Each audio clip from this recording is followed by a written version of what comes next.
बिस्मिल्लाहिर्रहमानिर्रहीम। अस्सलाम वालेकुम डियर स्टूडेंट्स, कैसे हैं आप लोग?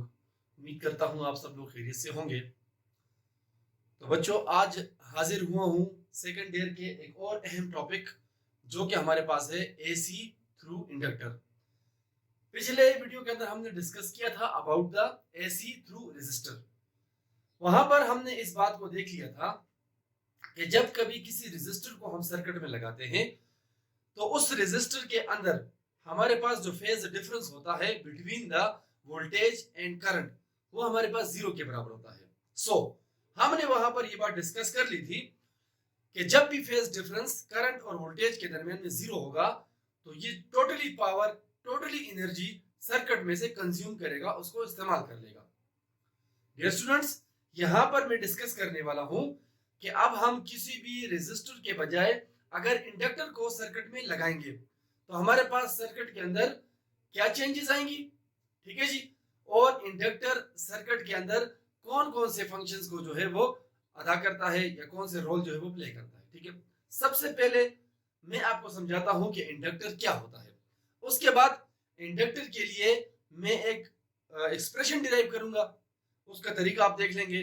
और आखिर में इंशाल्लाह हम डिस्कस करेंगे इसके ग्राफिकल एनालिसिस के ऊपर, ग्राफ के ऊपर डिस्कस डिराइव करके आपको बताऊंगा कि किस तरह इंडक्टर जो है वो इसके अंदर वोल्टेज या करंट जो है वो लेगिंग बिहाइंड करता है। और आखिर में इसका हम सर्किट के अंदर से टोटल पावर लॉस को भी देखेंगे, ठीक है स्टूडेंट। तो चलते हैं अपने टॉपिक की तरफ। आज का जो हमारा टॉपिक है वो है एसी थ्रू इंडक्टर, ठीक है जी। अब अल्टरनेटिंग करंट जो है ये जब इंडक्टर में से गुजरता है तो क्या होता है इसके साथ, या करंट और वोल्टेज का फेज डिफरेंस कितना होता है, या टोटल पावर कितना लॉस होता है सर्किट में से, इन तमाम बातों के बारे में हम डिस्कस करने वाले हैं, ठीक है। सबसे पहले देखते हैं कि what is the inductor. Dear students, inductor हमारे पास एक कंडक्टर होता है जिसको हम वूंड करते हैं एक कॉइल के ऊपर, ठीक है जी। यानी ये हमारे पास एक इंडक्टर है किसी भी सर्किट के अंदर। आपके पास सिंपली एक कंडक्टर है, आपने वो कंडक्टर ले लेना है, ठीक है जी, और उसको किसी चीज के ऊपर वोल्ड कर देना है इस तरह से। जस्ट हेलिकल स्प्रिंग आपने उससे बना देना है तो ये हमारे पास क्या चीज बन जाएगी, ये हमारे पास इंडक्टर कहलाता है, ठीक है। इसी इंडक्टर के दोनों टर्मिनल्स को जब हम किसी भी एसी सर्किट में जोड़ते हैं तो ये हमारे पास एसी थ्रू द इंडक्टर हो जाता है, ठीक है। ये हमारे पास इंडक्टर है, आप इसकी शक्ल को देख सकते हैं, ये, ठीक है जी। जस्ट स्प्रिंग लाइक स्ट्रक्चर है इसका। अच्छा, अब जब इंडक्टर को हम सर्किट के अंदर लगा देते हैं तो ये क्या करता है जी, इंडक्टर के अंदर ये कमाल होता है कि इट रेजिस्ट, ये मुखालिफत करता है अगेंस्ट, खिलाफ, किसके खिलाफ, चेंज इन द करंट। जब भी हमारे पास सर्किट में से करंट गुजर रहा होगा, ठीक है जी, और उस करंट के अंदर जितनी तब्दीली आएगी तो इंडक्टर कोशिश करेगा कि उस करंट के अंदर वो तब्दीली मिनिमम हो या बिल्कुल ना हो, ठीक है जी। स्मूथली एक जैसा करंट, कंटिन्यूस फ्लो वो सर्किट को मिलता रहे, ये हमारे पास इंडक्टर का फंक्शन होता है किसी भी सर्किट के अंदर। इंडक्टर को आपने सर्किट में लगा दिया तो इंडक्टर सर्किट में से गुजरने वाले करंट को बैलेंस करता है, उसके अंदर आने वाले तब्दीली की मुखालिफत करता है, उसको स्मूथली सर्किट में से फ्लो करवाने की कोशिश करता है, ठीक है जी। ये कैसे करता है, इन तमाम बातों को इंशाल्लाह हम डिटेल से अभी यहाँ पर डिस्कस करने वाले हैं, ठीक हो गया जी। इंडक्टर क्या होता है और ये हम सर्किट में क्यों लगाते हैं, दोनों बातें उम्मीद है आप समझ गए होंगे, ठीक है।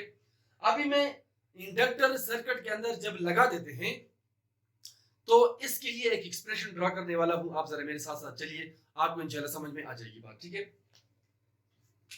Dear students, according to Kirchhoff's law हमने ये बात डिस्कस की थी कि जब भी हमारे पास किसी क्लोज सर्किट के अंदर, क्लोज लूप के अंदर जब करंट या वोल्टेज फ्लो करता है तो वहां पर जो टोटल वोल्टेज पाया जाता है या ईएमएफ पाया जाता है उसका सम हमारे पास हमेशा जीरो के बराबर होता है।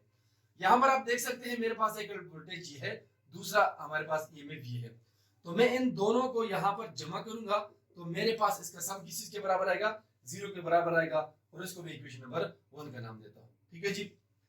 कुछ ऐसी इक्वेशंस हैं हमारे पास जिसको मैं पीछे डिराइव कर चुका हूं, जिसके ऊपर मैं पीछे बात कर चुका हूं। वो हमारे पास क्या है, वो मैंने आपको कहा था कि I is equal to I nought sine of omega t. Similarly मैंने ये भी आपको बताया था कि v is equal to V nought sine of omega t. Equation number 3, ये मेरे पास इक्वेशन नंबर 2 है। ठीक हो गया। ये जो इक्वेशन है हमारे पास दोनों, ये उस सूरत में साइन थीटा दोनों में यूज होता है जब इनके दरमियान में कोई फेज डिफरेंस नहीं होता। जब फेज डिफरेंस आएगा, जैसे कि इस सर्किट के डायग्राम के अंदर आने वाला है, तो आप देख लेंगे ये इक्वेशन थोड़ी सी चेंज हो जाएगी। ठीक है, तो चलते हैं इसके डेरिवेशन की तरफ। हमने पीछे एक टॉपिक डिस्कस किया था सेल्फ इंडक्शन के हवाले से। सेल्फ इंडक्शन मैंने आपको कहा था कि जब किसी एक कॉइल में से करंट गुजरता है, वो अगले कॉइल के अंदर जो है वो इंड्यूस हो जाता है। फॉर एग्जांपल कैसे, ये मेरे पास एक कॉइल है, जब इस कॉइल में से करंट गुजरता है, जब पहले टर्न में से करंट गुजरता है तो उसका इफेक्ट दूसरे में पहले से ही इंड्यूस हो जाता है। ठीक है जी, यानी करंट अभी यहां पर होता है लेकिन यहां पर उसको महसूस किया जा सकता है।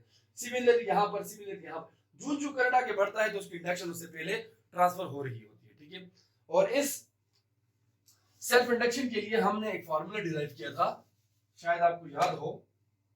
हमने वहां पर कहा था कि EMF is equal to minus L delta I divide by delta T। ठीक है, it was the formula used for the self induction. Dear students, यहां पर मेरे पास जो करंट I है, यहां से आप I की इक्वेशन को देख सकते हैं। एक बात आपको पहले जरा बता दूं कि मैं जो इक्वेशन में यूज करता हूं I नॉट, इस I नॉट का असल में मतलब होता है IM। अगर आपके बुक के अंदर IM लिखा हुआ है तो यहाँ पर जो मैं I नॉट शो करता हूँ, it shows the maximum current.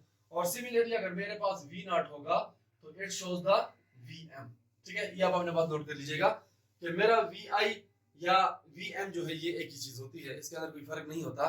ठीक है, मैं अपने इक्वेशन जितने भी ड्राइव करता हूँ उसके अंदर V नॉट या I नॉट का यूज करता हूँ। ठीक है, आपके बुक में अगर VM है तो आप समझ लीजिएगा कि वो V नॉट है। अब यहाँ पर जैसे कि ये I है हमारे पास, इस पूरे इक्वेशन को उठाकर मैं वहां पर पुट करता हूँ, मेरे पास कंडीशन क्या बनेगी, E will be equal to minus L into delta I। तो I हमारे पास किस चीज के बराबर है, I nought sine of omega t divided by delta t. ये डेल्टा टी अपनी जगह पर आ जाएगी। ठीक हो गया, यहां पर मैं लिख सकता हूं, और इक्वेशन मेरे पास बराबर है कि minus L I nought delta sine of omega t divided by delta t. ठीक है जी, आप देख लें जरा कि यहां से जो I नॉट है इसको मैंने बाहर शिफ्ट कर दिया है, बाकी इक्वेशन मेरे पास उस तरह से मैंने इसको अंदर एक साथ लिख दिया है। जो इंजीनियरिंग के स्टूडेंट्स हैं वो मेरी बात को समझ रहे होंगे कि ये जो चीज हमारे पास अकॉर्डिंग टू डेरिवेटिव का कानून जब इसके ऊपर अप्लाई हो जाएगा तो delta sine of omega t divided by delta t, ये हमारे पास बराबर होता है omega cos of omega T. ठीक है, इस चीज का जब हम डेरिवेटिव निकाल लेते हैं तो वो हमारे पास साइन का डेरिवेटिव कॉस आता है और ओमेगा उसके स्टार्ट में लग जाता है। ठीक है, तो delta sine of omega t divide by delta t को मैं लिख सकता हूं कि ये हमारे पास क्या है, omega cos of omega T के बराबर। ठीक है, तो इक्वेशन क्या बन जाएगी मेरे पास, it's will be equal to minus L I not omega cos of omega T. ठीक है, पीछे हमने एक इक्वेशन डिराइव की थी कि हमारे पास जो V नॉट या V मैक्सिमम होता है ये बराबर होता है I नॉट L ओमेगा के बराबर, यानी ये जो टर्म है इसकी जगह मैं V नॉट को लिख सकता हूं। ठीक है, सो हमारे पास इक्वेशन क्या बन जाएगी, EMF will be equal to minus V nought cos of omega T, called equation number 4। इसको मैं इक्वेशन नंबर 4 कहता हूं। ठीक हो गया स्टूडेंट, अब इस EMF की वैल्यू को उठाकर मैं इक्वेशन नंबर 1 में पुट करने वाला हूं ना, तो मेरे पास इक्वेशन नंबर 1 क्या बन जाएगा, equation number 1 implies that V plus EMF is equal to 0। तो EMF की आप वैल्यू लगा देंगे V minus V nought cos of omega t will be equal to 0। तो हमारे पास V minus V nought cos of omega t is equal to 0। इसको मैं इक्वेशन के दूसरी साइड पर शिफ्ट करूंगा तो मेरे पास इक्वेशन क्या बनेगी, इस इक्वेशन को मैं लिख सकता हूं V is equal to V nought cos of omega T. ठीक हो गया, ये मेरे पास जो इक्वेशन आखिर में आ गई है, it's used for the voltage. यहाँ पर अगर आप जरा गौर से देख लें तो हमारे पास जो करंट की इक्वेशन है वो बराबर है I is equal to I nought sine of omega t, और जो हमारे पास वोल्टेज की इक्वेशन है वो इज इक्वल टू है V is equal to V nought cos of omega t, यानी एक में साइन थीटा है दूसरे में cos थीटा है। यही इसके दरमियान में क्या है, फेज डिफरेंस है। ठीक है, हमें पता है कि cos और sin जो है ये एक दूसरे से 90 डिग्री के फासले पर होता है। जहां पर cos मैक्सिमम होता है वहां पर sin जीरो होता है, जहां पर sin मैक्सिमम होता है वहां पर cos जीरो हो जाता है। ठीक है, so it is the main difference between current end voltage. अगर इस cos को मैं sin में कन्वर्ट करूंगा तो मेरे पास इक्वेशन बन जाएगी v is equal to V nought sine of omega t plus pi by 2। इस पाई बाय 2 का मतलब क्या है, हमारे पास 90 डिग्री ना, पाई बाय 2 ये हमारे पास बराबर होता है 180 डिवाइड बाय 2, और इसको मैं लिख सकता हूं 90 डिग्री। यानी ये जो वोल्टेज है अगर आप इसको साइन एंगल में कन्वर्ट करेंगे तो इसके दरमियान में 90 डिग्री का हमारे पास डिफरेंस आ जाएगा। ठीक हो गया, so it is the difference between voltage and current. अब हमारे पास दूसरी चीज, यानी हमारे पास वो रेजिस्टेंस जो फील करता है इंडक्टर किसी भी एसी सर्किट के अंदर, उसको हम इंडक्टर की इंडक्टेंस कहते हैं। ठीक है, और उसको हम डिनोट करते हैं XL के साथ। ठीक हो गया, अभी मैं ये एक्सप्रेशन इसके लिए डिराइव करने वाला हूं कि हमारे पास कितनी जो रेजिस्टेंस है वो एक इंडक्टर जब हम उसको सर्किट में लगा देते हैं तो वो उसको फील करता है या वो एक्सपीरियंस करता है, उसकी अमाउंट को हम यहां से डिराइव करने वाले हैं। ठीक है, by using the Ohm law हमें पता है कि V nought is equal to I nought R। ठीक है, यहां पर जो R है हमारे पास ये असल में XL है, चूंकि रेजिस्टेंस ऑफ द इंडक्टर है ना, इसको मैं XL की शक्ल में यहां पर लिख सकता हूं। ठीक है, यहां पर हमारे पास कहानी क्या बनेगी, चूंकि मैंने XL की वैल्यू निकालनी है तो मेरे पास XL बराबर हो जाएगा V nought divided by I nought. ठीक हो गया, V नॉट इधर रह जाएगा, I नॉट इसके नीचे डिवाइड हो जाएगा, तो XL will be equal to V nought divided by I nought. ठीक है, तो ये मेरे पास इक्वेशन है XL is equal to V nought divide by I nought. ठीक है, तो XL is equal to V nought की वैल्यू हमारे पास क्या है यहाँ पर, I nought L omega, I nought L omega divided by I nought. I nought आपस में कट जाएंगे, हमारे पास XL की जो इक्वेशन रह जाएगी वो बराबर हो जाएगा ओमेगा L। ठीक है जी, और हमें पता है कि ओमेगा जो है ये बराबर होता है किस चीज के, omega is equal to 2 pi f के बराबर होता है। ठीक है जी, तो XL हमारे पास बराबर हो जाएगा XL will be equal to 2 pi f L. So it is the total resistance which felt by the inductor when we placed an inductor into a AC circuit. AC circuit में जब आप inductor को लगाते हैं तो इतनी ज्यादा जो है वो रेजिस्टेंस को वो फील करता है। ठीक है, ये कितनी रेजिस्टेंस है हमारे पास, 2 पाई हमारे पास कांस्टेंट है, और L जो है ये तो इंडक्टर की इंडक्टेंस है, तो जो वेरिएबल चीज हमारे पास वो क्या है, वो फ्रीक्वेंसी है। अगर कांस्टेंट को आप हटा देंगे तो ये हमारे पास डायरेक्टली प्रोपोर्शनल हो जाएगा किसी के, फ्रीक्वेंसी के। यानी जब आप किसी भी इंडक्टर को एसी सर्किट में लगाते हैं तो जितना अल्टरनेटिंग सर्किट की फ्रीक्वेंसी होती है, ठीक है, इक्वेशन आपको बता रहा है कि जितनी अल्टरनेटिंग सर्किट की फ्रीक्वेंसी होती है उतना ही वो इंडक्टर वहां पर रेजिस्टेंस को फील करता है। शुरू में मैंने आपको बताया था कि जितना करंट के अंदर चेंज आता है तो अल्टरनेटिंग करंट के अंदर जो चेंज आता है वो उसकी फ्रीक्वेंसी कहलाता है। ठीक है, जितने बार करंट अपनी डायरेक्शन को चेंज करेगा, अप एंड डाउन उसमें होता रहेगा, उतनी ही उस फ्रीक्वेंसी के बराबर जो रेजिस्टेंस है वो हमारे पास इंडक्टर सर्किट के अंदर ठीक है, ये हमारे पास ग्राफिकल रिप्रेजेंटेशन है, वेक्टर डायग्राम है इंडक्टर का। इसके अंदर आप सारी कहानी को यहाँ पर समझ जाएंगे। जितनी बात अभी तक हमने इक्वेशन के अंदर डिस्कस कर ली है उससे रिलेटेड हमारे पास ये बात है कि जब भी इंडक्टर को हम सर्किट में लगाते हैं तो हमारे पास वोल्टेज जो है वो करंट से आगे जाता है। ठीक है जी, और करंट यहाँ पर 90 डिग्री लैगिंग बिहाइंड करता है। जैसे आपने इक्वेशन के अंदर देखा ना कि जो वोल्टेज की इक्वेशन थी हमारे पास वो बराबर थी omega t plus pi by 2 यानी कि वोल्टेज 90 डिग्री आगे है और करंट उससे पीछे है। उस सारी कहानी को यहाँ पर हम डिस्कस करते हैं। यहाँ पर दूसरी अहम बात जिसके ऊपर अभी हम डिस्कस करने वाले हैं वो ये है कि अगर इंडक्टर सर्किट में से करंट को मेंटेन रखता है, ठीक है जी, रेजिस्टेंस की मुखालिफत करता है, तो जब करंट का कम हो रहा होता है उसी मिकदार से वो वोल्टेज को खींच लेता है। वोल्टेज जब डाउन हो रहा होता है तो वो करंट को खींच लेता है, दोनों का बैलेंस बिल्कुल बराबर रखता है। ठीक है, इस चीज को जरा आप यहाँ पर देख लें। हमारे पास ये रेफरेंस लाइन है ना, ठीक है जी, और यहां से ये 0 पॉइंट है और ये हमारे पास 90 डिग्री है। ठीक हो गया। जब यहां से स्टार्ट लेता है कोई भी साइकिल तो आप देख सकते हैं कि यहाँ पर वोल्टेज जो है हमारे पास वो ऑलरेडी 90 के ऊपर है। ठीक है जी, और करंट हमारे पास 0 के ऊपर है।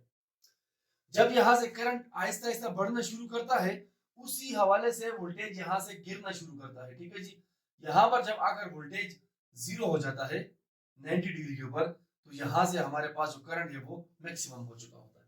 ठीक है जी, वोल्टेज मैक्सिमम तो करंट 0, करंट मैक्सिमम तो वोल्टेज हमारे पास 0। अब जब यहां से हमारे पास करंट गिरना शुरू करता है, ठीक है जी, तो यहां से हमारे पास वोल्टेज बढ़ना शुरू कर देता है।